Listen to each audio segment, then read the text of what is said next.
फौज को सियासत से जोड़ना किसी सूरत कौम के मुफाद में नहीं, DGISPR मेजर जनरल अहमद शरीफ चौधरी ने कहा, चीन के साथ बड़े पुराने ताल्लुकात हैं। अफवाज पाकिस्तान और कौम के किसी सूरत मुफाद में नहीं कि फौज को सियासत से जोड़ा जाए।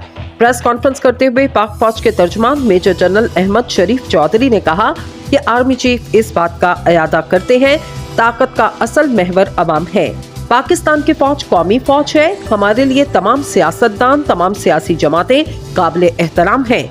पाक फौज किसी खास जमात, सोच या नजरिए की हामी नहीं। हर शख्स अपनी राय और तज्जिए का हक रखता है। DGISPR मेजर जनरल अहमद शरीफ चौधरी ने कहा, सोशल मीडिया पर कुछ लोग बैरूनी एजेंडे के आलाकार बने हैं। हमारा डिसिप्लिन इस बात की इजाजत नहीं देता कि हर इल्जाम का तुर्की बात तुर्की जवाब दे और लाहासिल बहस में पड़ जाएं। तामीरी तनकीद को अहमियत देते हैं। सोशल मीडिया पर अफवाज पाकिस्तान से मुतल्लिक गुफ्तगू गैर जिम्मेदाराना है। उन्होंने कहा, किसी भी मुल्क में फौज को किसी सियासी सोच, किसी खास मजहब के लिए इस्तेमाल किया गया तो उस मुल्क में इंतशार ही फैला। पाकिस्तान के अवाम और अफवाज नहीं चाहेगी फौज किसी सियासी जमात की तरफ झुकाव करे।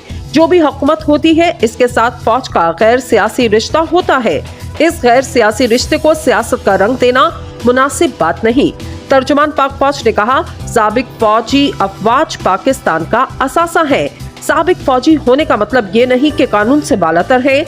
साबिक फौजी अफसरान की तंजीमों को सियासत का लबादा नहीं ओढ़ना चाहिए। पिछले साल आर्मी चीफ ने नेवल अकेडमी में गुफ्तगू के दौरान कहा था, मुल्क को चैलेंजेस दरपेश है। वहां पर आर्मी चीफ ने कहा था कि तमाम स्टेक होल्डर्स इत्तफाक राय पैदा करें। DGISPR ने कहा कि इलेक्शन के बारे तैनाती आर्टिकल 245 के तहत हुकूमत करती है। हम अपना आउटपुट हकाइक पर मबनी इलेक्शन कमीशन को दे चुके।